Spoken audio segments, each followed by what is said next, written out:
Hello, hello, and welcome to New World Aeternum Weekly, episode 13.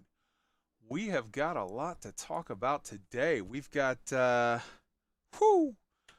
we've got the changes that we were talking about last week, and then some information that came out with regard to, okay, here's some changes that are happening, and there was one round of all of that.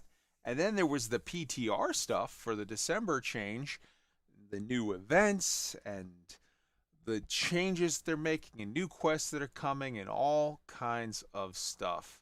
So, yeah, settle in. I'm your host, Kai Zen, and with me today we've got ARKHAVEN. Say hello, Ark.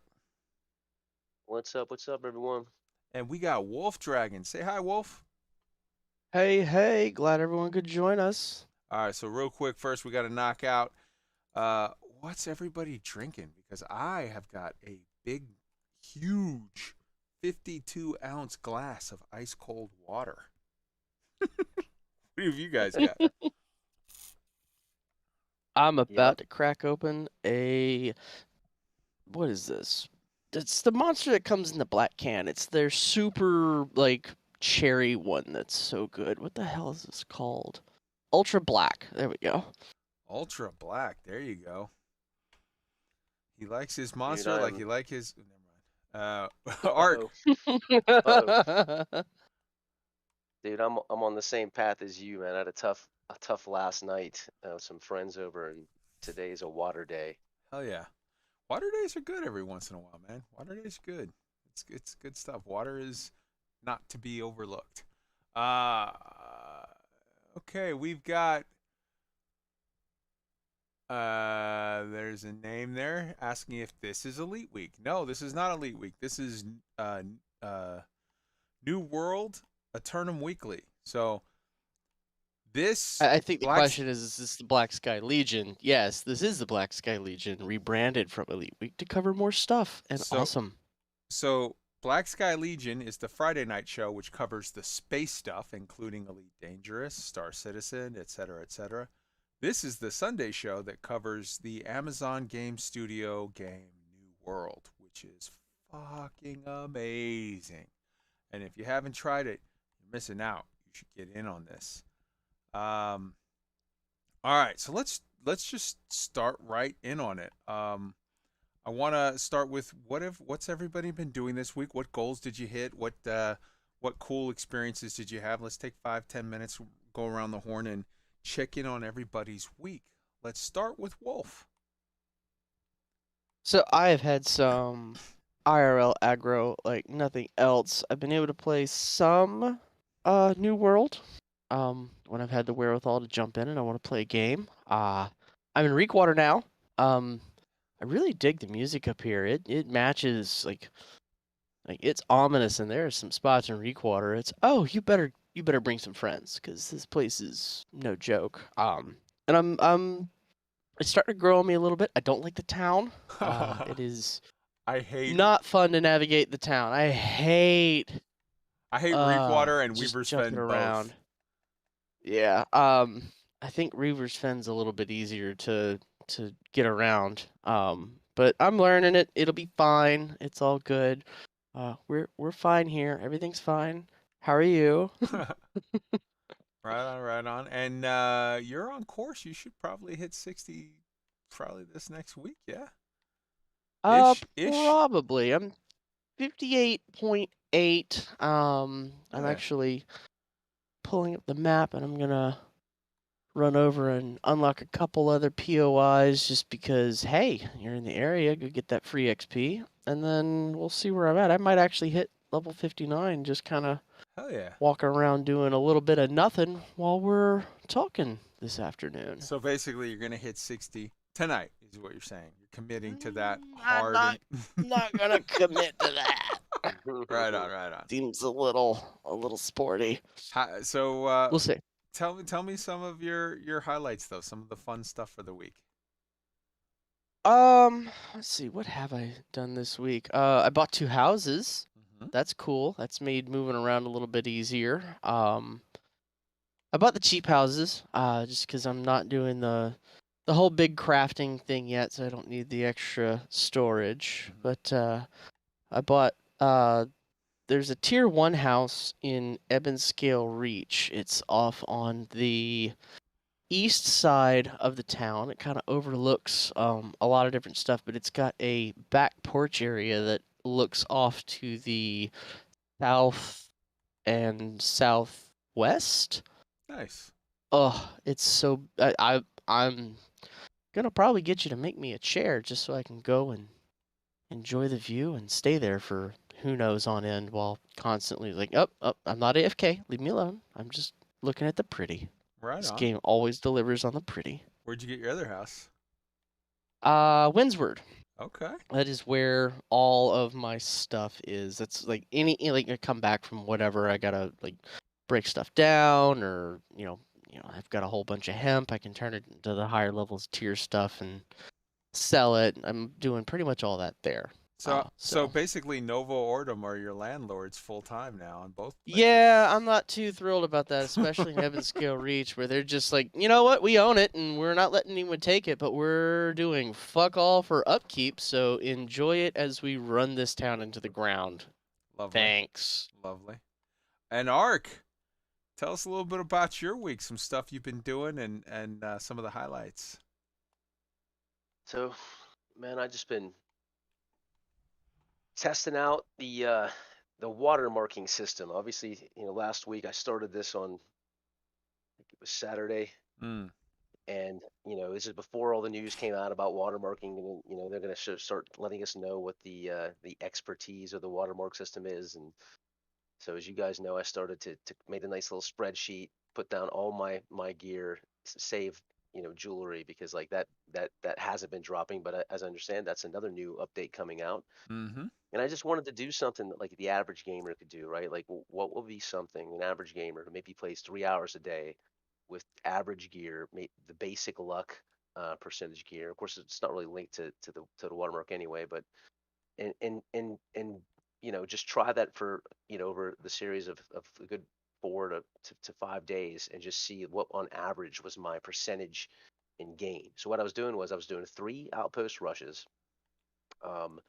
So you get anywhere from 2 to 4 chests per outpost rush, on average 3.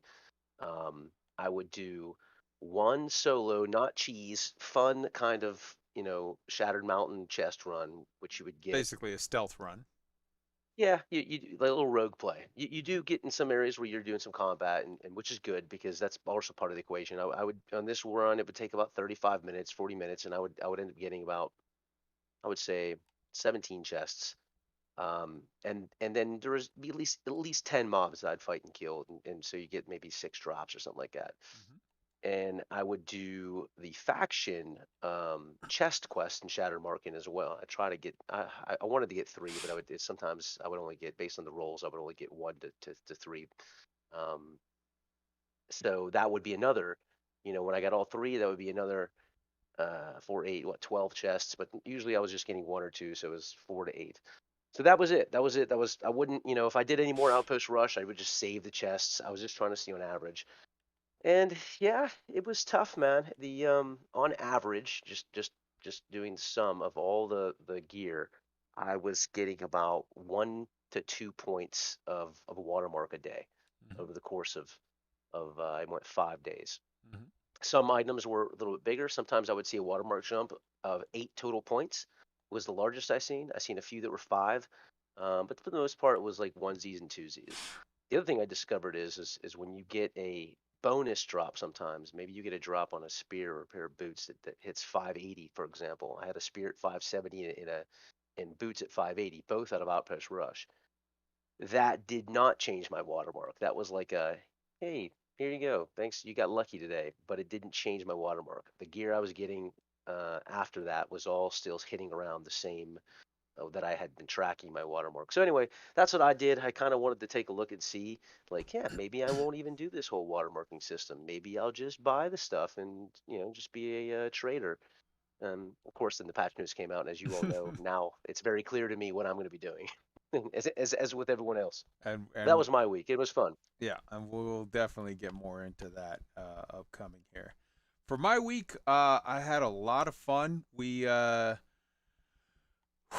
we were running around. We did some dungeons. We did some this. We did some that. I did a lot of armor smithing. I got to armor smith level 200. So that's a thing. I'm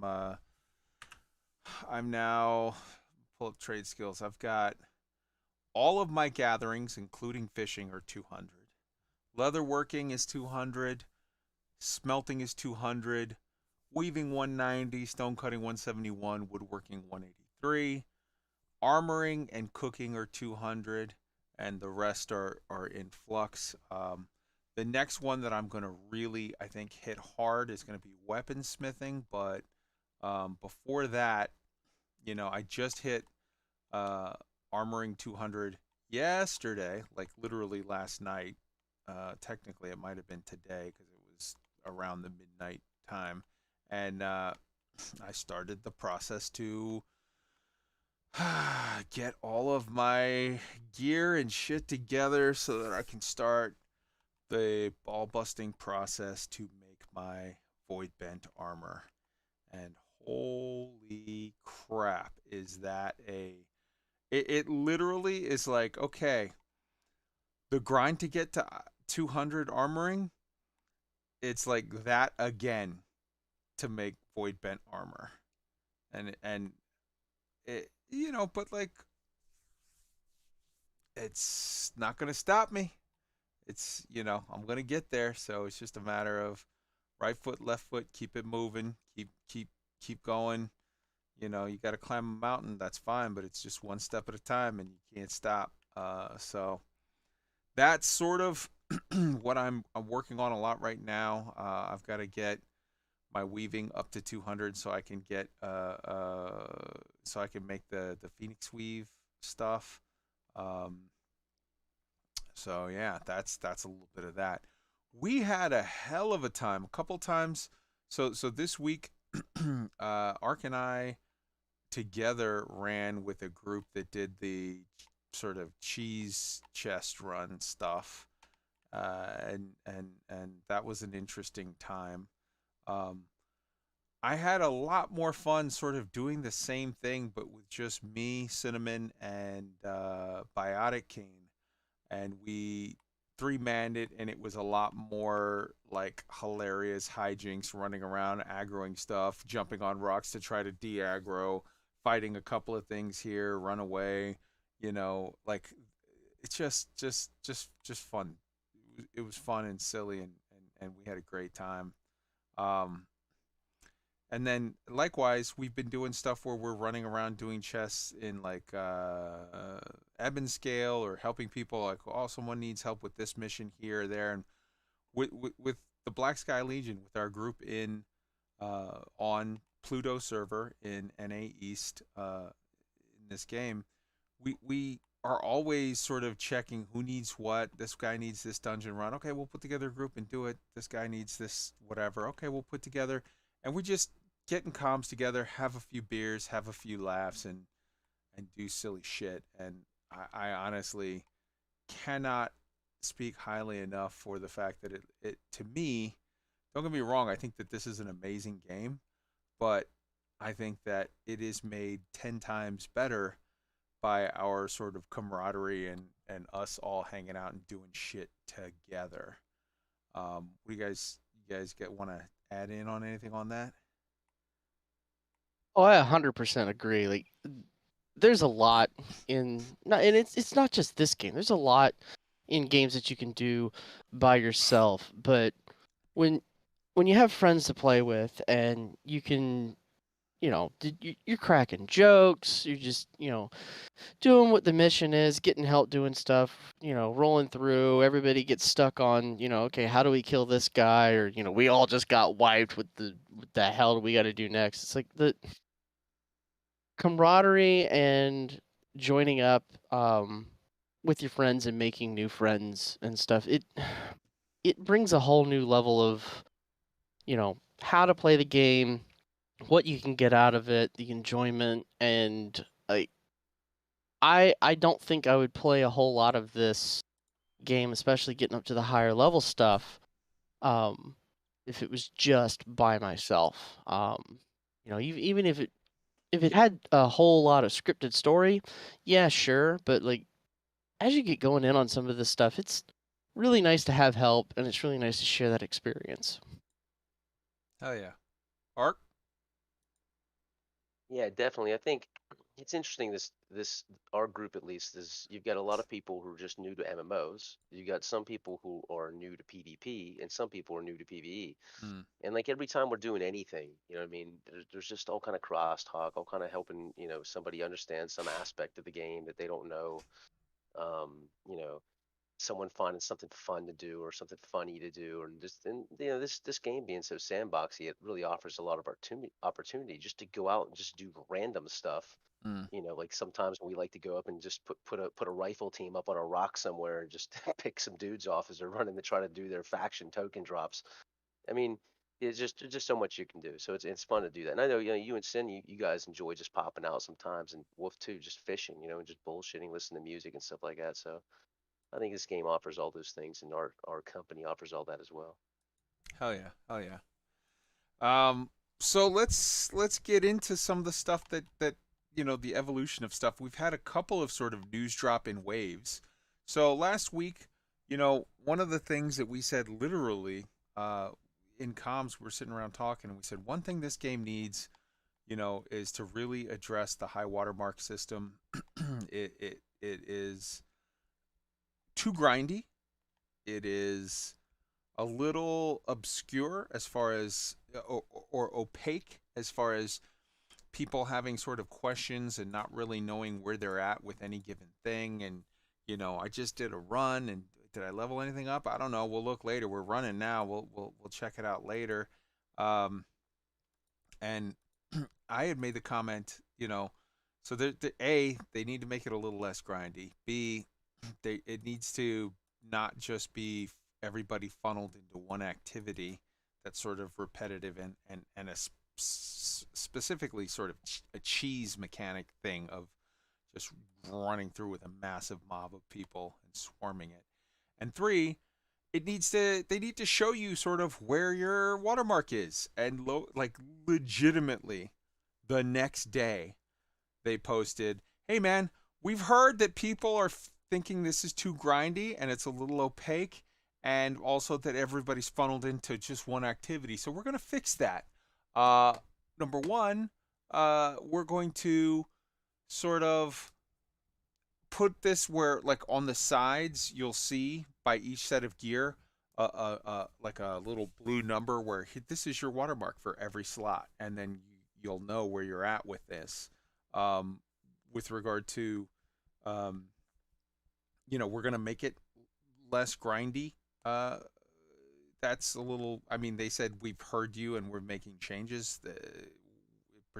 We got to wait to see it in action to see how much less grindy it is, if at all. I mean, Amazon, God love them, they've been doing phenomenal work in developing stuff or whatever, but there've been some hiccups.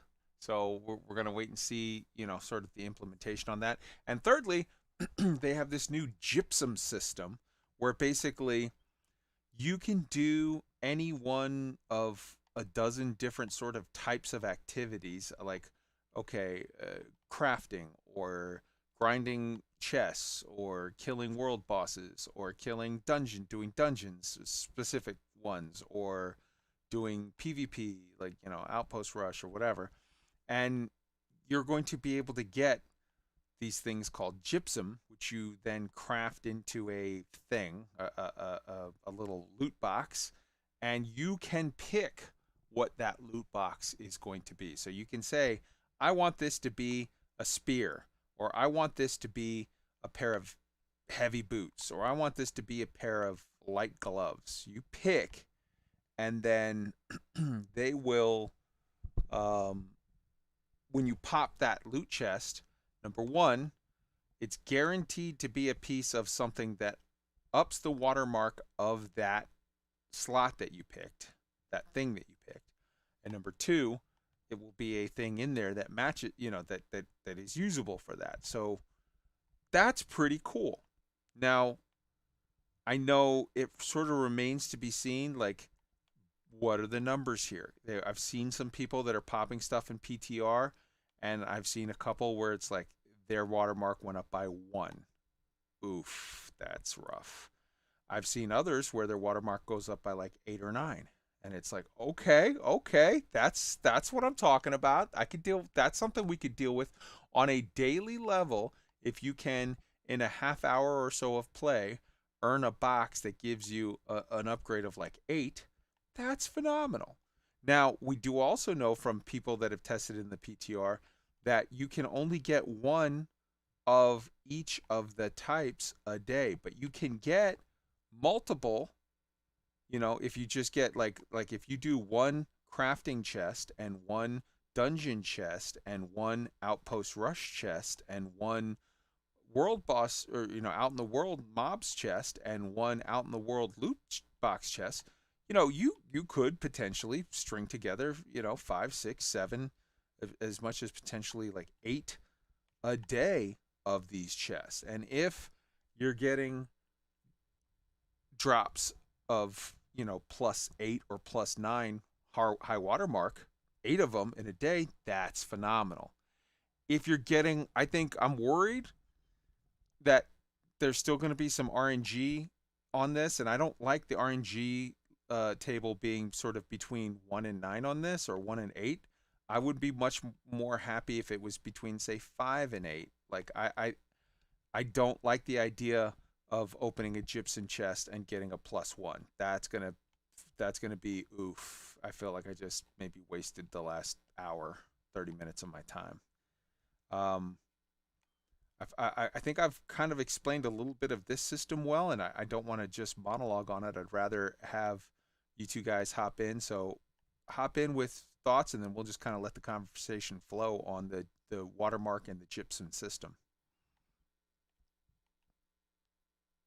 I'll let Ark go first. Ark, are you muted? Okay, I'll go first. There you I'm just almost dinged 59 before I got back to town. Obviously I've not been subjected to the watermarking system yet. But Ark's little monologue earlier about what he was doing, and he got a couple points and whatnot, and then he wasn't getting any real climb in it. I've seen and heard more and more people having similar issues. I'm not a fan of the watermark system. I understand why it's there. I don't like how it is. The gypsum thing looks to be interesting to me. I can probably sit down and think for a minute and maybe theory craft a little bit on the shortfalls of it, but that's going to be a thing of I'm going to really have to see that one for myself and live it to see what it is. But it's new.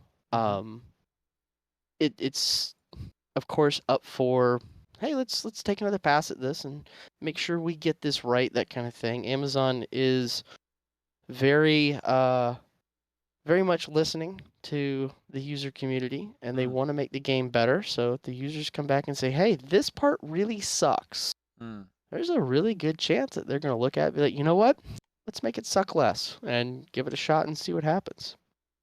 But I do like the idea of being able to pick, like, I'm looking for a Warhammer. I want a new Warhammer. Click. And I get one. Like, that's awesome. I do hope that it doesn't have the wrong attributes, stats, perks, that kind of stuff to it that don't make sense. But that's a more global issue that all the loot drops have right now, which I imagine they'll address at some point. Because, who doesn't want a 15 focus Warhammer? Fair. Ark? I think I heard Ark. Yeah, sorry about that. I don't know. I guess when I don't talk for a while, my mic goes into some kind of auto No worries. shut off, and I have to reconnect something. Anyway, yeah. So like based on my testing, I would say 1 to 8 seems logical. But I'm with you. I mean, if you're gonna put, like, I watched one dude who said the average cost to actually craft the gypsum is like 420 400 gold. Yeah. So like, here's the deal: if it's a 1, right, and let's say it takes you, let's say it takes you an hour, just an hour. Let's say it takes you an hour and 420 gold. Well, you could literally just go do one of these 30-minute chest runs, and you're going to get, you know, based on just the data that I did in this spreadsheet, you're going to get onesies and twosies on everything for sure. Mm. Um, so like a one's no good. I would, man, I would rather see something like a 10 plus, but my guess is you know, 8 might be the ceiling. But I'd So be okay with 8. I mean, because you could focus it. Like Wolf said, you could, you know, he wants a Warhammer. So every day, you know, he's going to apply to Warhammer. And if you think about it, after just a week or so, he's already going to be getting some gear that that True. that he could tentatively use. Um, and then even if he doesn't get the right gear drop, he's getting his watermark to the point where the other part of the updates that it's going to bring kind of your things that are at a lesser watermark down to that sort of level. Well, that's gonna be you know, it's gonna help you out. You can then buy that equivalent piece of gear as well. so just a quick provision on that 420 whatever number that you threw out from the guy's video. I don't think it's going to be that much, because, and this is speculation, we won't know for sure. Maybe it will be that much, but I don't think it will because the PTR, in the PTR, all of the territories are neutral. They're not owned by anybody. And unless I'm mistaken, the way that they handle taxes on neutral territories is that they're set sort of at the max. In which case, you know, so like if that's the taxes on stuff that you do up in Shattered Mountain or Eden Grove or whatever are much higher than if you were to do it in a property that is owned by a player group, unless that player group sort of sets the tax to maximum. So I think there's a very, very good chance that it could be cheaper. I think it could probably be somewhere in the, you know, 150, 200 range. But even with that being the case, let's be honest, the 150 to 200 isn't the big thing there. The big thing there is you just spent half an hour to an hour of your life to make that chest. And when you make that and it pops a 1, it's still a feel bad moment. That's not, you know, that's not what they want to do, I don't think. So, um, yeah, but I just wanted to throw that in as a sort of, well, maybe, you know, like keep this in mind, but like, still in all, I would if you're going to make it RNG, I would love to see it be RNG in the 5 to 10 range, right? And then, you know, if you get a 10, you're like, woo, super, you feel great. If you get a 5, hey man, that's still decent progress. But when you're in an RNG situation and you get the plus ones, then it's, you know, feels bad, man. Everybody's had that time when you're sitting around at the D&D table and you're rolling the loot and you get you roll a, you know, you roll a 1 on the. Yeah, and dude, hey, just from my foxhole, if I freaking if it's 8 points in whatever the hell I want it to be in, I'll pay 420 gold a day. That's, you know, True. that's 2 outpost rushes. True. No problem.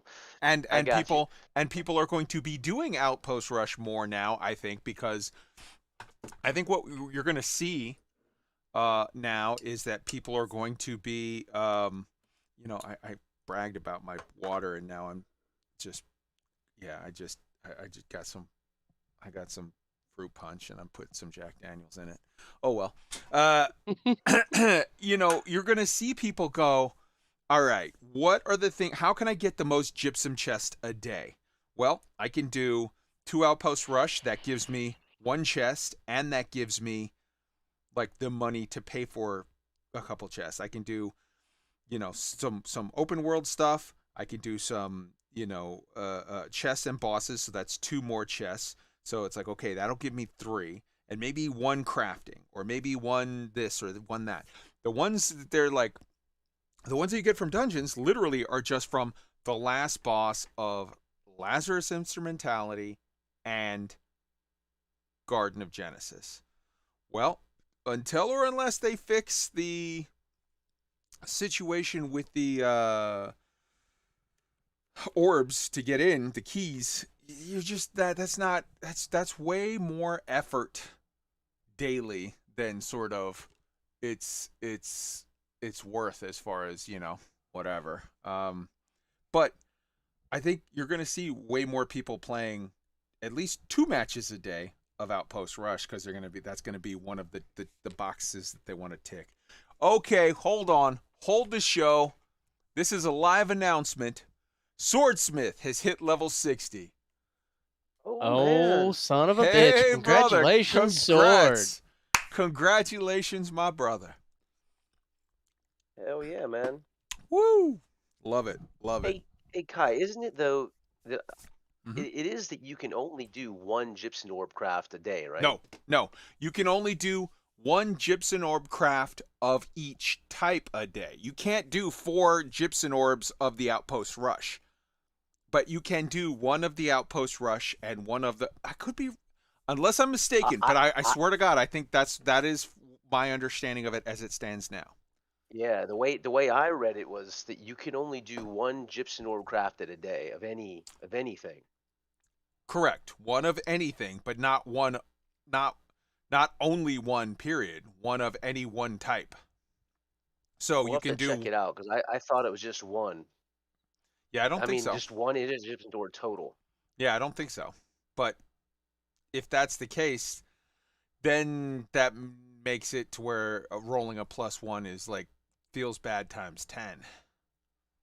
Yeah, look, anytime you give you can't have everything rando. Like you got to give the player a little bit of control Mhm. of their destiny. And Mhm. so, don't, if they're gonna do whatever and spend their time to try to make one of these orbs, then let them at minimal get, something that matters. In this case, that's, an 8-point at least bonus to whatever gear piece or weapon they choose, and then they'll have a win with that, and that won't be that bad, and nobody can complain about it. Mhm.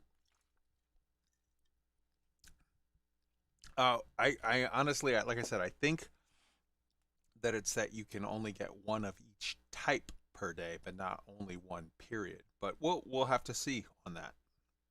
In the meantime, I want to say this.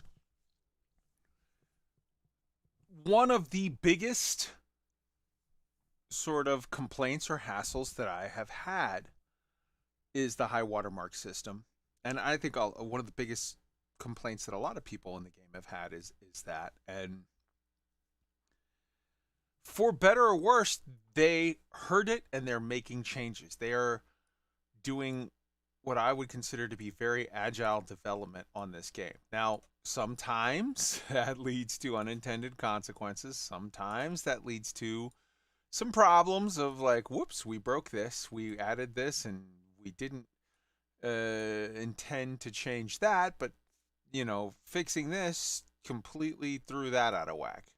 But they are, with each of these steps, they are continuing to just very quickly say, okay, what's good, what's bad? Okay, this is good, this is bad. Let's fix it. Let's address it. Let's get on it. And I gotta say, the rate of development on this game and the rate of content production is second to none. And I think, give it a year, give them. This is what, month 3.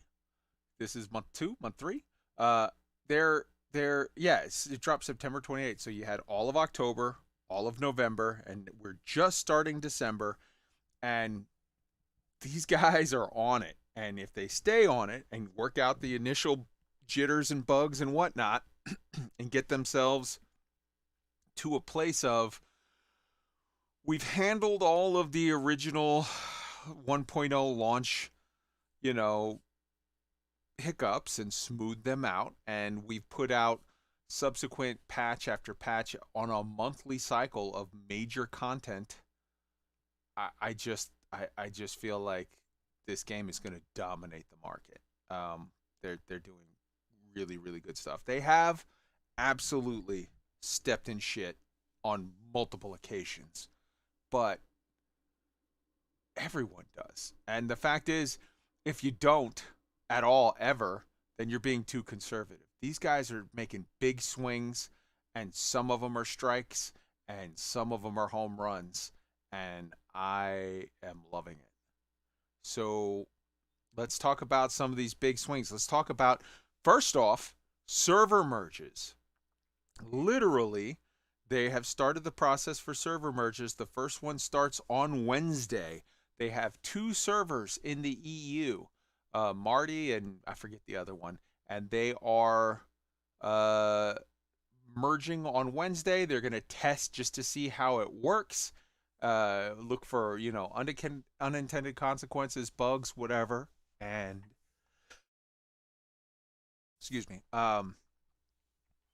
After, if all goes well, that lays the groundwork for them to start testing it, a second phase, and then sort of probably mass, execution on a bunch of these. There are definitely some servers that, I mean, we are on a vibrant, alive server. There definitely are some servers though that could definitely use that, could use sort of the player base coming together more and being more of a lively server. So, guys, hop in. Your thoughts, whatever concerns on server merges. Go. Yeah, so I mean, they got to start. There's a lot of. I think we're kind of largely unaffected by that in a lot of ways, just because we're on a really good server. I don't know what it's going to mean for us. I was talking about this the other day. Like, to me, I'd like to figure out kind of like what they think the right server total amount is. Like, is our server, as an example, is that what they expect, or is it less, or is it more? I don't know what that number is, so I hope that they can figure that out. But like, there's a lot of guys stuck on servers where nobody's at, right? And there's just, the game's horrible. They can't, there's less people putting things in the market. There's less people doing chests, so there's less people getting the kind of mats that are necessary for end game stuff. Hmm. So for those people, man, they're not having the best experience they could possibly have. So I think starting to figure this out and really, get their set servers put together is is all good for the game. And I like the fact that they're literally saying, okay, we did our PTR test previously. The November PTR had a server merge test, had multiple of them. And I like that they're like, okay, we tried it.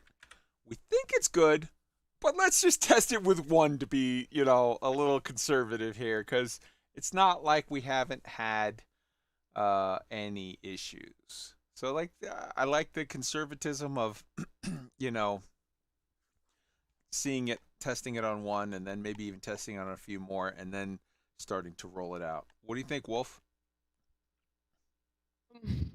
I'm curious to find out what we think this is the right number of players to have on a server is. Cause like Pluto's pretty busy. It's awesome. You can go around pretty much anywhere and find people doing things, and just do some pickup groups, that kind of stuff. The towns, like especially like Windsward, like it is packed full of people. Yeah. So it'd be kind of nice if and this just gets down to management of the towns by the owning factions and whatnot, making more towns more appealing for the users to go to, and like, this is my hometown, this is where we gather, this is where we do stuff. I mean, Windsord's kind of ideal because it's very centralized. Everfall's another one of them that's usually pretty busy. I've also seen Cutlass Keys get a little wow, there's no place for me to walk through here.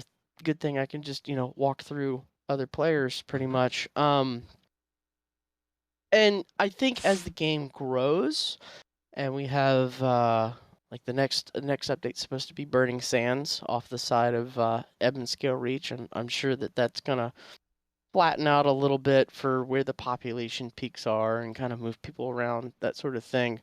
But I am curious to know, like, we want X number of people on a server, because we know that there's some very, very low population servers. They're going to get rolled into others, but it's like, for people who want to like if they give out a new server change token, or they're just starting up the game, a place for them to pick like which server they want to have the level of how many people do I want to possibly deal with on a given day. And not to hijack a little much, we did have a question from chat.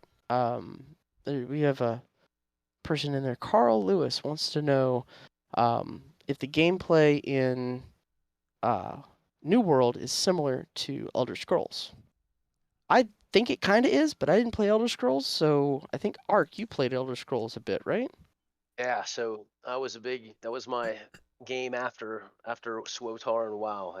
I was a big Elder Scrolls nerd. So I swear to God, there has to be some dudes from the ESO dev team that work on this team because there's so many similarities in a lot of ways. I would tell you that they've taken the combat and how you play the game that Elder Scrolls had meant, meaning trying to get away from tab targeting, trying to have projectiles and things like that it's necessary to aim. But even though they couldn't really do it, they called it soft tab targeting. They just they couldn't figure that part out, and this game's figured it out. I mean, everything feels like you're playing kind of Destiny or a shooter.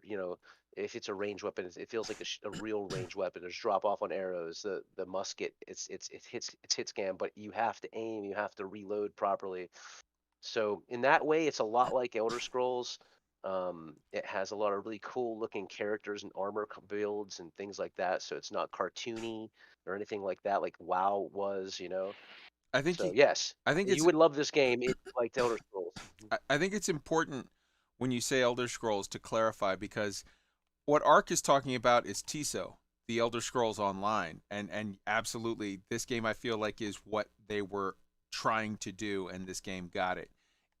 When you say Elder Scrolls, if what you're talking about is, hey, does this kind of feel like Skyrim? Yeah, just straight yes, the aiming, all of that, Yeah, that too. yeah. So, Which is the harder thing to kind of like mimic. because it's a single player But game, yeah. yeah, but yeah, it does, man. The crap, like a lot of it feels just like that. Mm-hmm. Absolutely. The only difference is that in New World, you can't walk into a shop and put a bucket over the dude's head and then take all the stuff that you want, unfortunately. But yeah, 100%.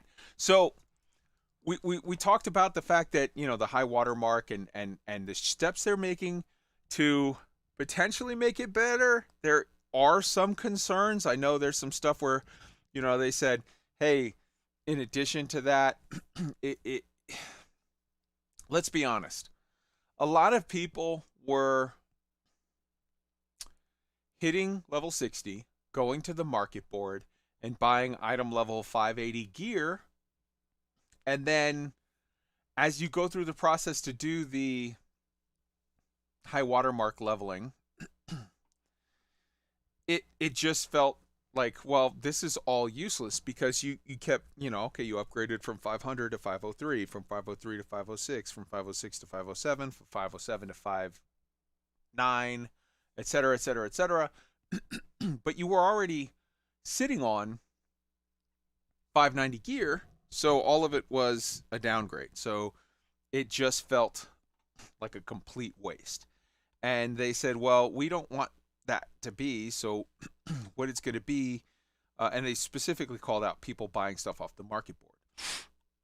So what we're going to do is, as you get other gear, is you buy market, in 2022, not right away, not in December, but at some point in 2022, they're going to switch to a system that it will sort of, if you have a 590 piece that you bought off the auction part, it will downgrade its stats wise to match what your current high water mark is, and then that piece of armor will be kind of like old WoW heirloom armor. As your watermark increases, that piece that you have will increase. It will it will continue to go up and match the what you have. I'm sorry, I'm distracted by faction chat where literally somebody was said literally Hitler, and I'm like, ugh, why on the internet do we have to go. Every 5 minutes, somebody has to throw Hitler into shit. But so that high watermark gear, your gear that you buy will sort of go up as you level it. That's a thing that can be concerning to people who are like, Jesus Christ, I didn't want to do that thing. I wanted to go this other route. I wanted to craft my gear, buy my gear, whatever. Now, to be clear, we don't have all the details on this. I don't even know if Amazon knows all the details on this. If they might be still kicking around the idea or whatever, and maybe that's why they said it's not coming in the December patch. It's coming at some point in 2022. Maybe. I strongly suspect that quest drops as part of the game and faction gear will be exempt from this. Maybe it will, maybe it won't. We don't know yet. Maybe gear that you craft for yourself will be exempt, but stuff that you buy off the market board won't. We don't know. There's a lot of question marks for that system that are yet to be answered. So that is a concern of the change that they're talking about for this watermark system. And I do not like the watermark system. I feel like the entire point of it was sort of a roadblock to slow people down, while Amazon had the ability to, take some time and generate new content to try to make people not bored. And I feel like I would rather have the ability, the freedom to like level and do things right without artificial roadblocks that extend the grind, and then have the ability to play another game once or twice a week and weave it in, as opposed to just having extra grind while we wait on this. But I like the changes in theory, and we'll have to see how it all plays out. The server merges, like I said, again, another big thing that should be good. There are some potential concerns for the server merges. I know when we came from Satara over to Pluto, holy cow, there was a difference of trying to farm mats on Satara was so much easier than being contested by 50 different guys in that same field looking for those same nodes. So yeah, all of these things, it's like they're pluses, it's awesome, but there's also potential downsides that you have to be aware of and try to plan for and try to prepare for. In addition to all of this, they dropped the PTR with the December patch, and it has a bunch of stuff in it, including there's new quests, there's new sort of like mini dungeons. They have these ice caves where we're going to go in and we're going to do stuff. And the quests and the ice caves, these are not just, oh, it's a holiday event. These are going to be around for forever. These ice caves are going to stay even after the holiday period is done. They're going to have a series of holiday quests, and there's special little Christmas towns that are popping up all over the place, little villages that are popping up, and they've got like, little elves and a freaking Yeti snowman Christmassy guy, and you go in there and you gotta collect stuff and do these mini games and all these holiday Christmas. They don't call it Christmas because Christmas, Hanukkah, Kwanzaa, whatever, Diwali, all the shit all together. They have these holiday events that are like, some of them are going to be, there's going to be extra snow and stuff in areas and regions. Like I know Windsward on the PTR, Windsward is like covered in snow, and it's like light snow in the sky. There's aurora borealises that show up. There's meteors that fly through the sky and drop at random places in the earth, and they drop this stuff called gleamite, and gleamite is stuff that you pick up, you gather just these random things and you bring it into town and you feed it into the machine and you get holiday tokens. There's holiday quests and repeatable events that like do this, do that. And it's apparently like this snowman Yeti, it's like the good version and the bad version. So like some of them you have to kill him, and other ones you have to help him, and you get tokens, and you feed them into these machines, and you can get prizes. And some of these prizes are foods that do stuff. Some of these prizes are glams and emotes, and some of these prizes are patterns for stuff that you can craft and luck weapons. And some of the like people that were looking at these were like, holy shit, these luck weapons are legit. For people that have a slot that they want a weapon for their luck gear set, this is going to be awesome. The graphics on it look amazing. There's beautiful, just people are taking amazing screenshots. If you look the thumbnail for this video, the screenshot is a winter wonderland. They're putting up big special holiday, we're not going to call them Christmas, but of course they're Christmas trees in multiple towns. There's all kinds of shit going on. Let's start with Ark and go to Wolf. Your thoughts on any and all of this, expand on the Christmassy stuff, the PTR stuff, and then we'll get in after. The only thing to hold off on is the balance changes. We'll talk about the balance changes after. Go ahead, Ark. Yeah, so I mean, I'll just start, I guess, real quick with the watermark come down in gear. You know, I mean, I would guess in our company, I'm probably the most sort of impacted by this. I've got like a 580, 590 set for int dexterity hybrid and strength. So you know, when this thing actually hits, for me, like all that higher end kind of gear I bought is really just going to come down to freaking you know, my current average watermark, which I believe is sitting at like 520 something right now. But it is what it is, you know. Like I said, I mean, in the beginning I was a little frustrated. I was freaking, you know, feeding babies and groggy in the morning. I was like, what the hell is this madness I'm reading? But at the end, it just gave me purpose. You know, now I know, like, I'm not going to skip the watermark system. It's something I'm going to have to do. And you know, it is what it is. I'll get my stuff together. The gear's not going to go away. We think just like the heirloom system in WoW, it's just going to level up with us. So that's fine. It doesn't go anywhere. It'll just it'll be good. And I think we'll see some positive stuff from this too. I think you'll see potentially some crafters crafting something other than 600 level gear, maybe. You know, who knows what we'll do the auction house, but so that part was shocking at first, but then it was okay. I'm okay with it. I do like the Christmas stuff coming up, so I'm stoked about that. You know, there's only a couple pieces of weapons that actually have luck on them. I have one of them. The Executioner's Axe is one. I think there's a bow, but besides that, there's none. So when you're trying to do those chest runs and stuff like that to get some you know, cool mats and things of that nature, that's going to be huge for people.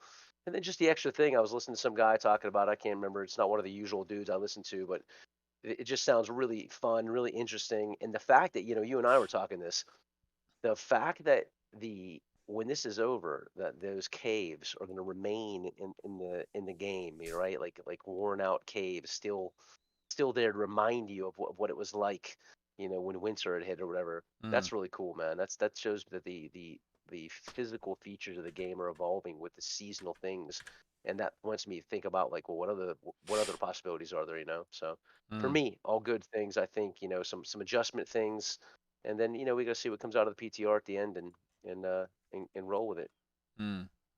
I happen to have a luck sword and a luck shield. Holla at you, boy. Hell yeah. Wolf. Those are useful. Yeah, I'm definitely glad to see that the PTR is there and it's being used to. I don't care what your dev cycle is. I don't care what you have for your QA QC system is. Once you take whatever the product is and you put it in the hands of the user, something is going to be found that where it's going to be, oh, that's not right. We need to fix that.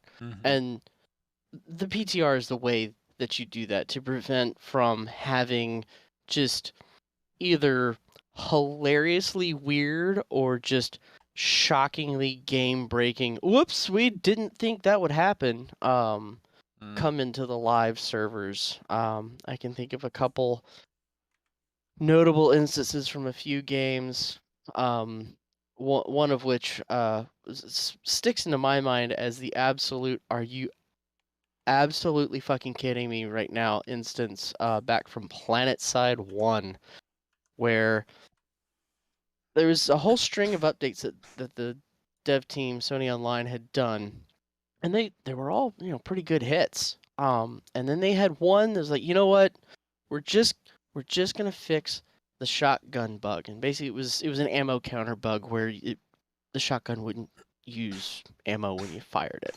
Mm. It's going to be a hot fix. Everything's going to be fine. We're just going to push it out, and it's going to be great.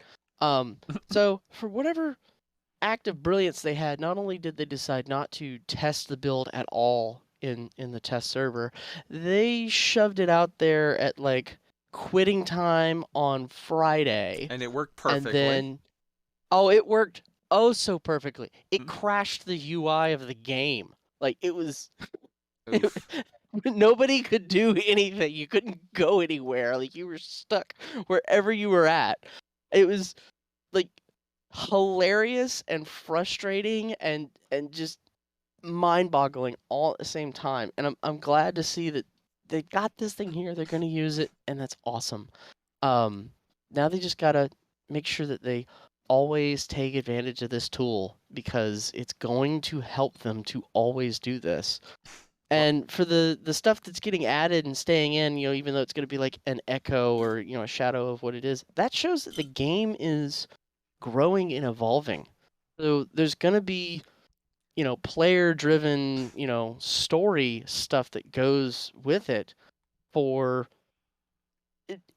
It's just going to make the game that much more involved, and something that, somebody joins in a year from now. It's like, oh, this is what this was. Well, this is kind of neat. I wish I could have been around in there for that. Well, hey, guess what? There's going to be some more stuff coming around during this time of the year, and we'll go here and do that. And it's going to feed the longevity and people wanting to play the game in the long term, and I love it. Hell yeah. Now, with regard to the other thing that's changing, like, there's a whole sort of series of rebalancing that's going on, and it seems like they're very clearly committed that this is a ongoing process. There was rebalances last month, there's rebalances this month. I very much like the idea of them continuing to develop as the game evolves, just constantly, of like, hey, we introduced this weapon a month ago. Now there seems to be a new meta that's sort of arising around X. We're going to do a little bit of rebalancing and make Y, Z, and A more sort of viable. And it reminds me of seeing the continuing balances and rebalances and tweaks and changes that always just occur every month in EVE. Like, it's never ending, and I love that. And it's a thing that, to me, it keeps things spicy. It keeps things from becoming stagnant. It keeps things from being just a solved meta. And it also, let's be honest, even if they had the meta perfect, even if you have the absolutely perfect, rock, paper, scissors, lizard, Spock, if you have an absolutely perfectly balanced sort of rotation of those, just still, it kind of gets a little boring if you're on year 2 of that. And the fact that they're constantly tweaking and changing this means that, I don't think you're going to see a situation where somebody's like, yeah, man, I'm hammer, I'm hammer sword and board, or I'm great axe hatchet.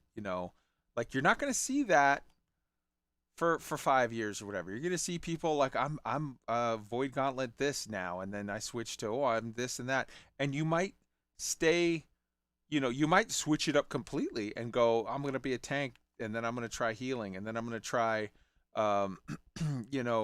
DPS ranged, DPS physical melee, DPS magical, buffer class, this, that, and the other. Or even if people stay within one subcategory of like, hey man, I'm ranged DPS, that's what I like to play. You might see people playing with different things and different builds as this ability got, changed, and this ability, I'm not a huge fan of nerfs per se. I much prefer to see other things brought up to match, but just I'm a huge fan of not letting the meta stagnate, and so yeah, I'm super excited by all of this. Ark, let's get your thoughts Yeah, just on this.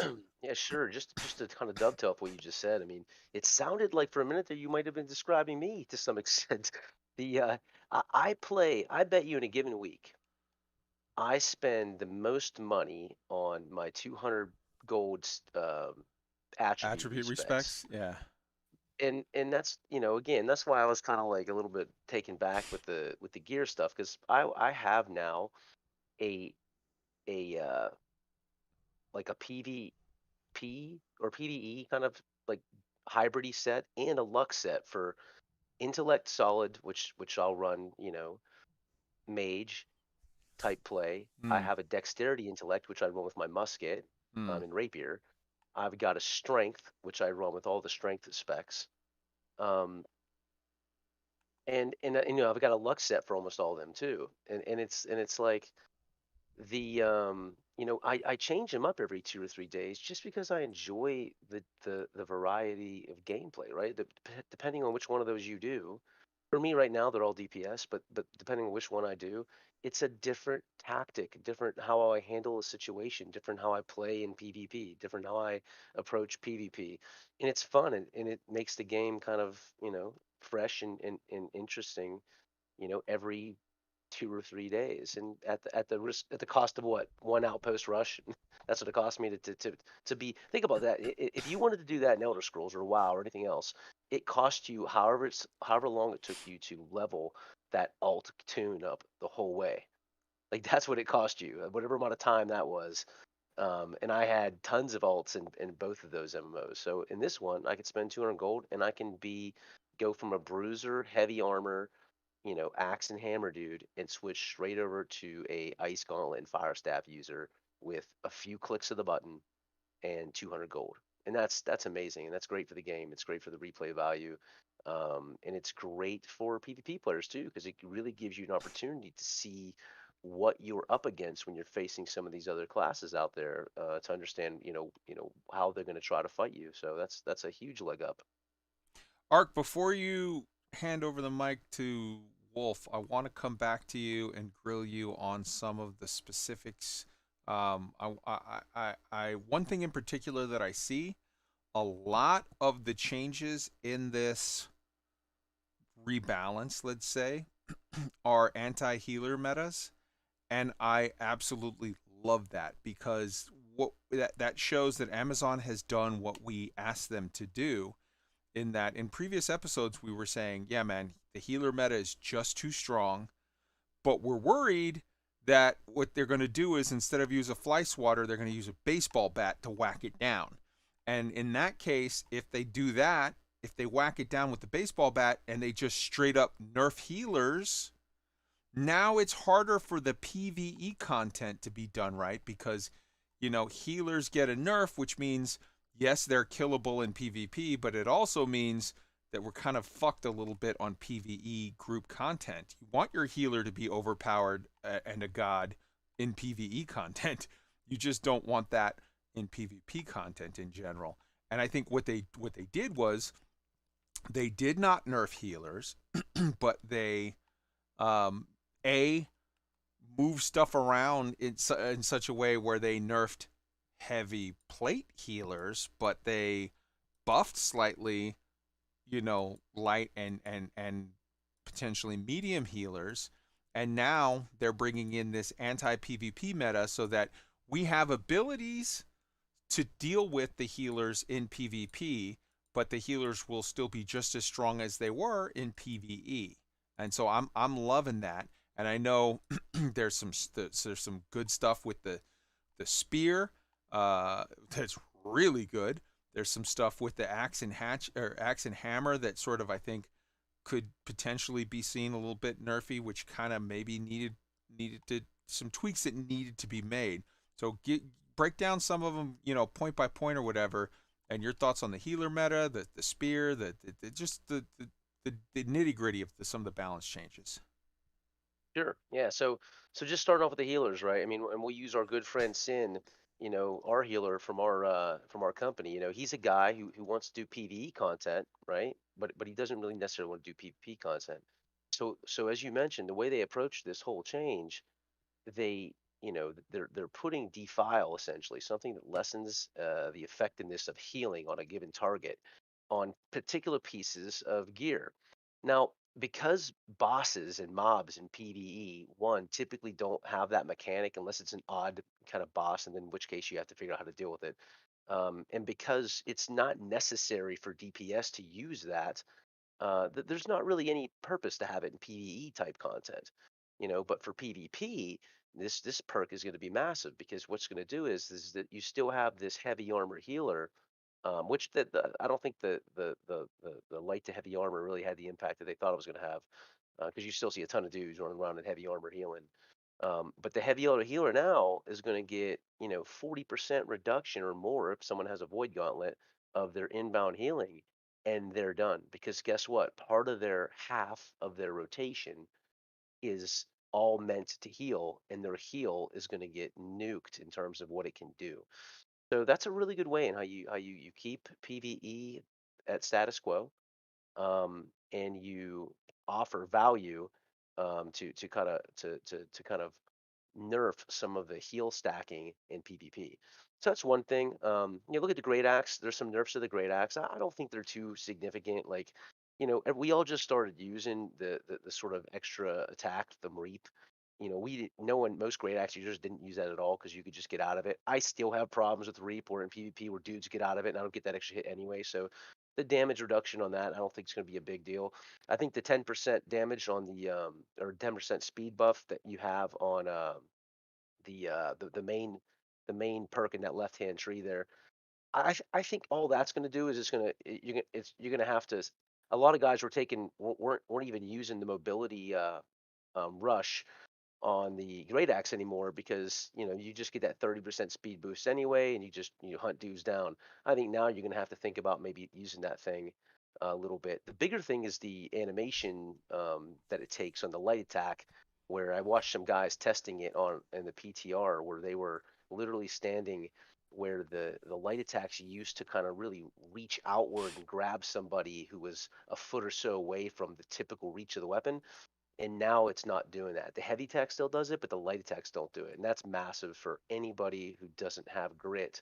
Um, in like mages, for example, fire staff users, those who don't have grit, they've got some smaller animation in a weapon. That's going to be huge for them, because they're not going to be able to get kind of just lock spammed by these just left clicky guys. Mm. The other thing that's kind of big is this is the tank buster stuff. I thought was interesting. So there's a lot of grit users for the heavy guys, and it's gonna be funny to see how this works. But there's some perk where, like, if you can time mid grit and hit the swing, it gives like huge DPS boosts for that particular hit. So people who are pretty good at aiming shots, are pretty good at, like, especially range guys, or they may be able to deal with tanks a lot easier now. But all that stuff's so new and it's on the PTR, so we'll have to see how it comes out. I think the Ice Gauntlet got a little bit of a buff. They buffed up the cone to have a lot more hit points, essentially. So right now it's really weak. If you do that ice block in front of me, I'm going to hit you twice, and then you're going to be out of it, and then you're dead. So they're going to give it a lot more hit points.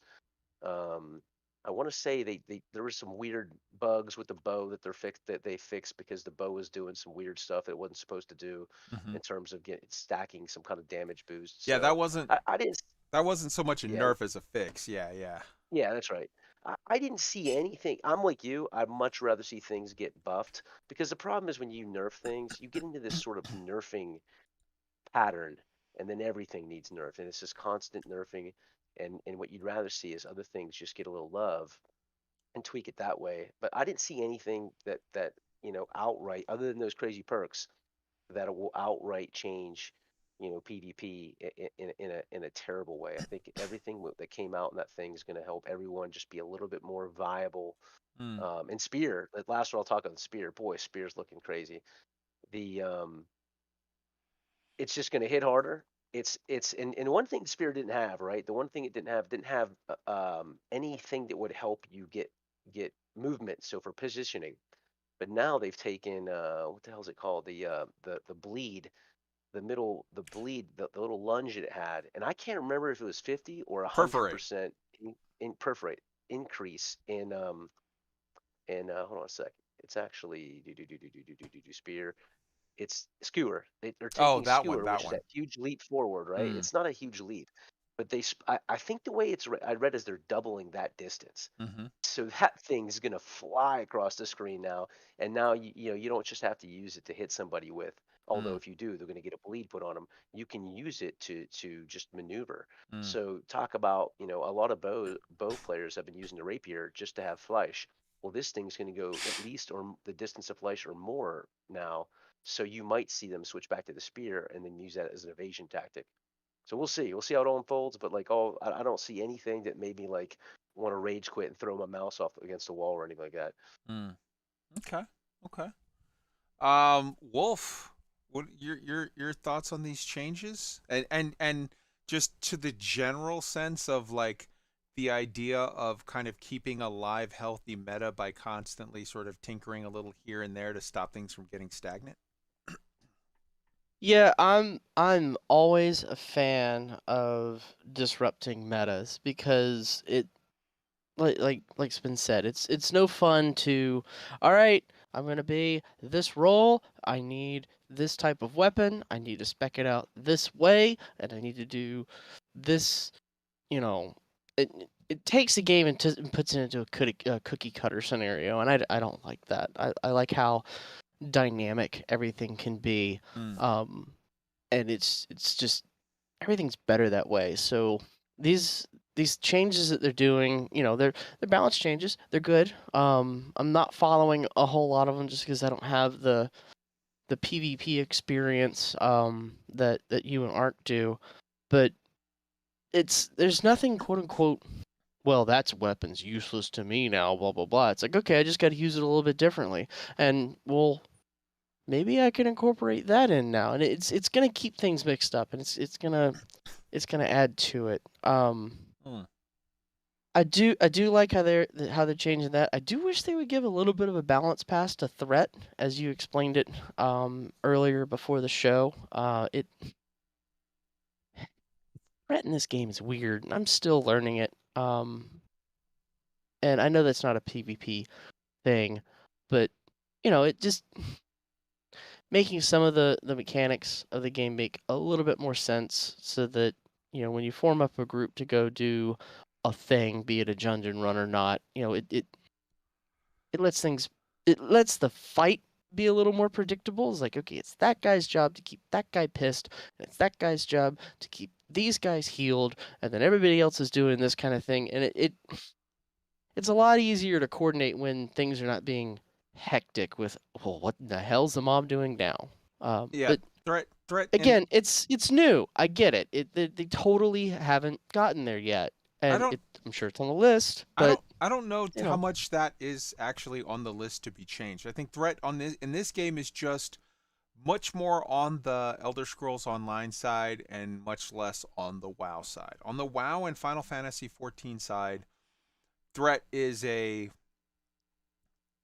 definite and sort of locked in stone thing that is like the tank has everything hitting him or the tank is bad.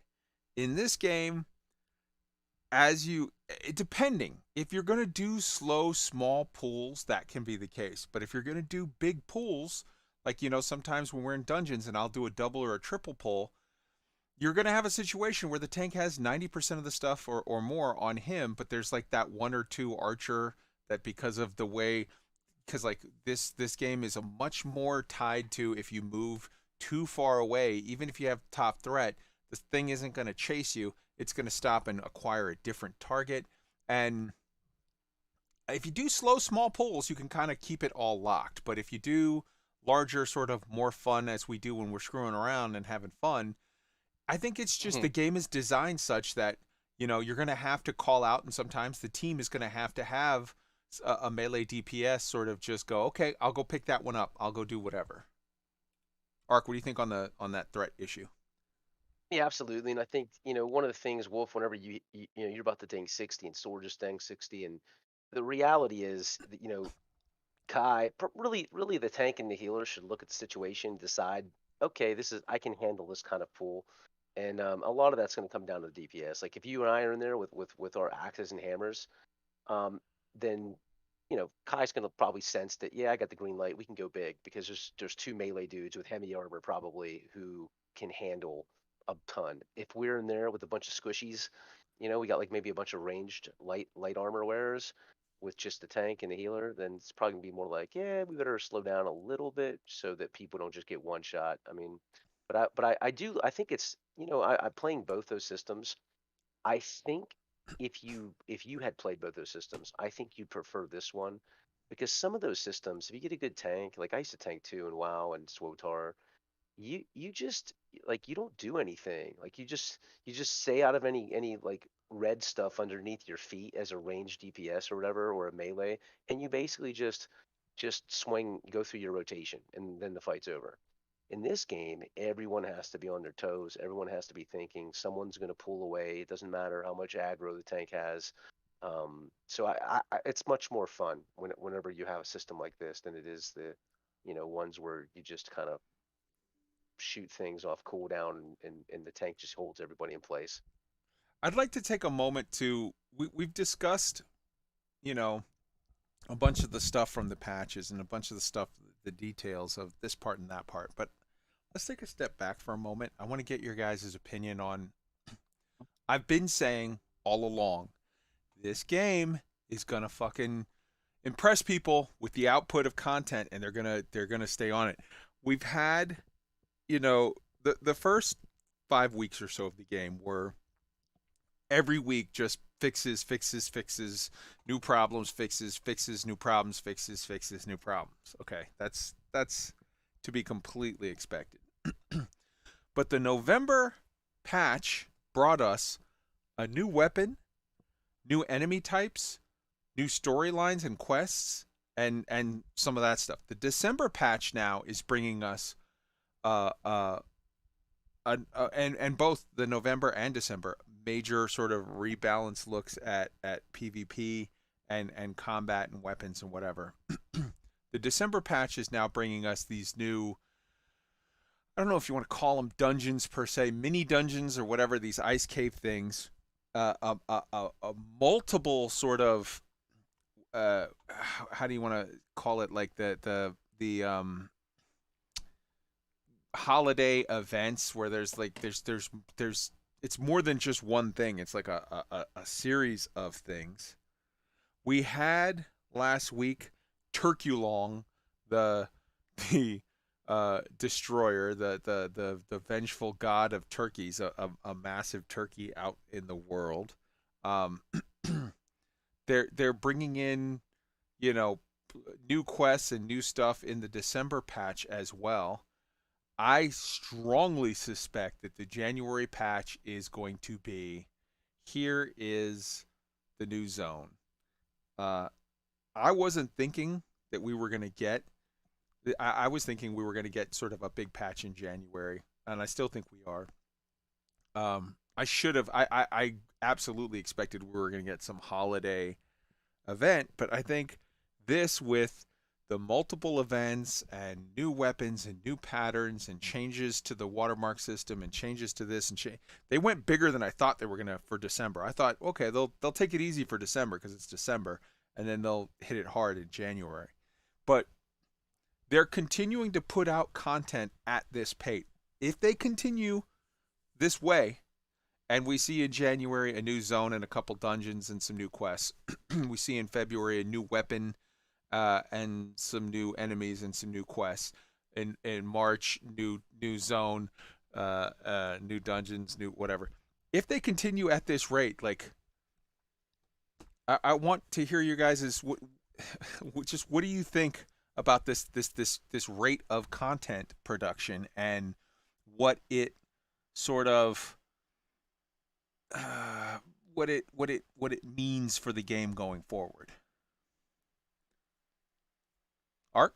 Yeah, yeah. So this is Man, this is kind of like where I thought we'd be. I thought we'd see, well, not like this. I thought we'd see a winter event for sure. I didn't think that we'd see this kind of sort of addressing problems, right or wrong, right? Doesn't matter if they're, they're looking at problems, they're figuring out kind of what to do, and they're trying to, that to me it doesn't matter if they hit it on the head, but they're looking at the problems, and then simultaneously, man, like they're adding so much more value to the game. And like we're looking at that, look at that Easter egg kind of data find where there's like 7 new weapons coming, and Hmm. some of them feel like they're very close, Hmm. right? Some of them don't feel like they're too far Oh, away. they had Just looking at the kind of, their items, skills, their yeah. yeah, all perks. They had all So kinds of. that's right. So it's like, man, dudes, this looks really good. Like what you're doing looks really, really good. And yeah, I think, you know, I'm all for it, man. I think for the game, the health of the game, one, they're addressing problems. Two, they're creating new things and weapon sets and gear sets that's going to broaden, they're look, one meta, two meta is bad. If you have 9 metas though, well, when you go out in any given environment, you still see 9 different types of opponents to deal with. So it feels fresh, it feels new. So, they keep adding. They got these now events, which is very much an Elder Scrolls kind of staple. They were really good at events, and now that they're doing this event, I think they'll probably be on stride to hit every major holiday event because again, this is modeled on the real world, right? So I think I think we'll see every major event that the world celebrates. So I think it's great, man. I don't think it has, as you mentioned, I don't think it has any competitors right now, MMO wise. Like I was just talking to a dude who wants to join our company, and he's coming over to our server, Hmm. but he's a nasty, nasty yellow hat, and he has to wait, 70 days to get out of that status. did But he? Did he? he's one of these guys stuck. Go ahead. Have your friend check because you have to wait the 120 days, and I think they just lowered it to 60 days, or they're gonna lower it to 60 days. But that's on the second one. Amazon, they didn't really publish it widely known, but they were letting people do one swap, like whenever, like right away, like sooner. So maybe let him check to see. He might have one swap in him before he has to wait that time. Yeah, I'll tell him to look. He has X amount of days, but he's on a crap server, but he was saying that he's an old ESO buddy of mine, and he was like, "Yeah, man, I can't imagine going back to ESO now. Like, I Mm. couldn't imagine going back to SWOTOR. Hell, when I was playing ESO, I tried to go back to WoW, because ESO did have a newer, newer legs on it. You know what I mean? Than Mm-hmm. WoW at the time and stuff like that did. It was just hard going backwards, even with that system. Mm. Now that I'm in this system, oh my God, I couldn't imagine trying to go back and play one of those other games. It just wouldn't be, I don't know. I mean, I just wouldn't be able to do it. It'd have to be like some kind of retro thing that you'd want to go back and play one of those other things. But Mm. I think it's good, man. I think it's going to continue to grow. I don't think it has any MMO competitors right now.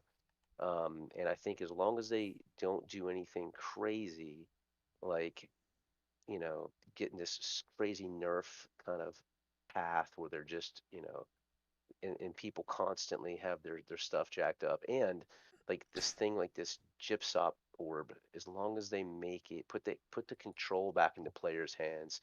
If you put 3 hours into getting the orbs, then let the end result be the chest bump up that you needed or wanted, especially since you're about to downgrade all the gear and make you know, take everyone back a few steps. Mm. Because if they don't, and it gets too grindy and too like impossible for the average player to keep up with, I don't think you'll see.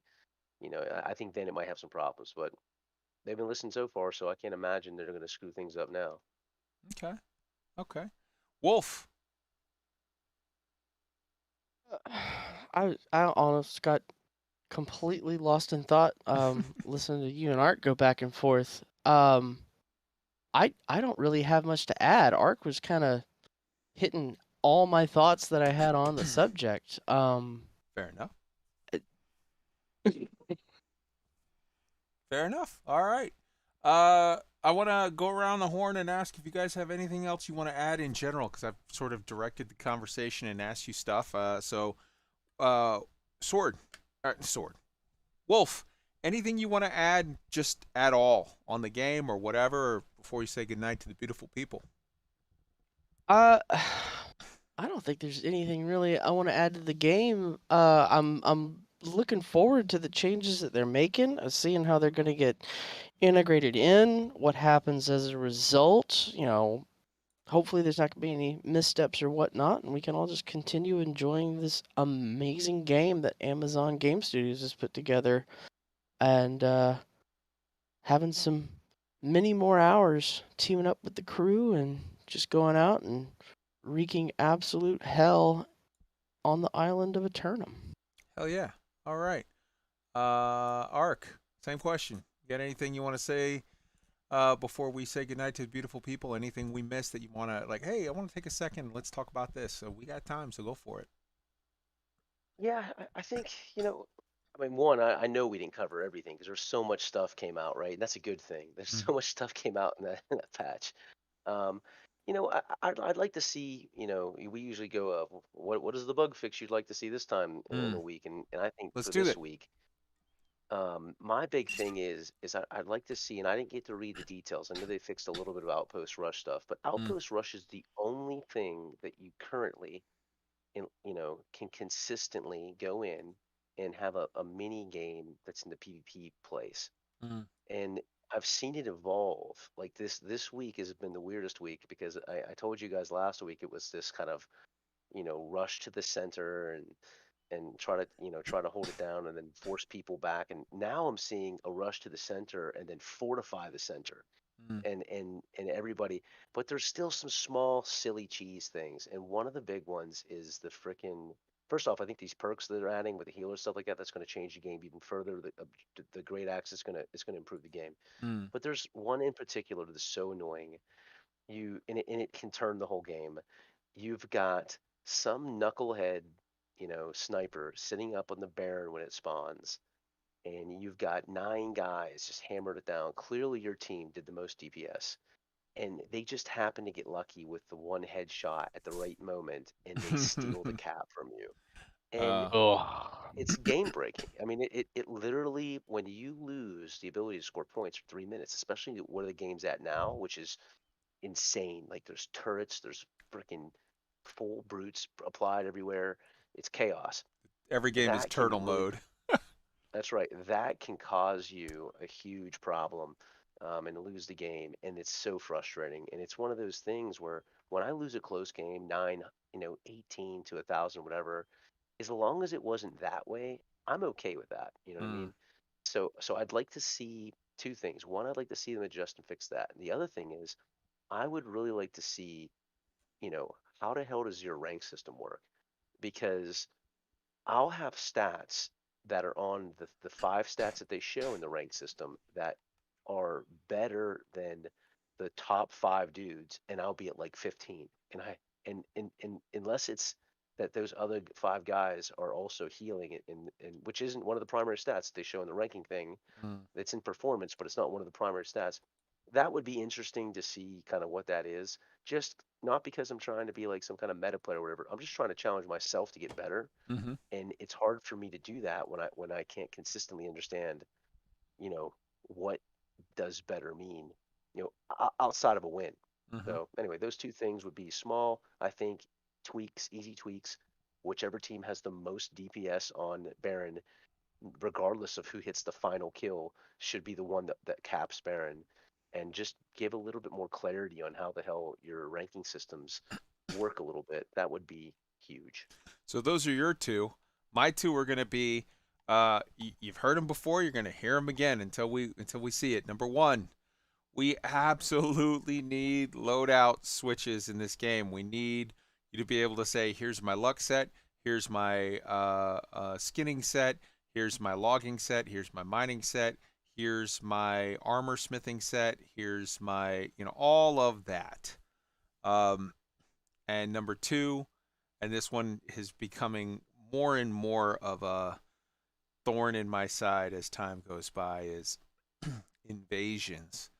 Invasions, we sign up for the invasion, you get picked for the invasion, then you get kicked, then you get picked, then you get kicked, then you get picked, then you get kicked. And it it would suck if wherever you were, it threw you right back to that exact same spot. That would still suck and be annoying. But it's way worse when every time you get picked, and you could be out fishing, you could be out in a quest spot, you could be out doing whatever, and then it throws you back into town. And then you run back out, and it throws you back into town. And that is just oof. So the way the system is set up for invasions is the company gets to pick the first 10 and the other 40 are picked randomly by the computer because they said, Amazon said, they don't want the invasions. They want the wars to be the governor has the complete power to control and to pick the team, but they want the invasions to be kind of a little bit that everybody gets to play. Well, what they didn't do is take away the power for the governor to kick people from the team. So that's what happens now.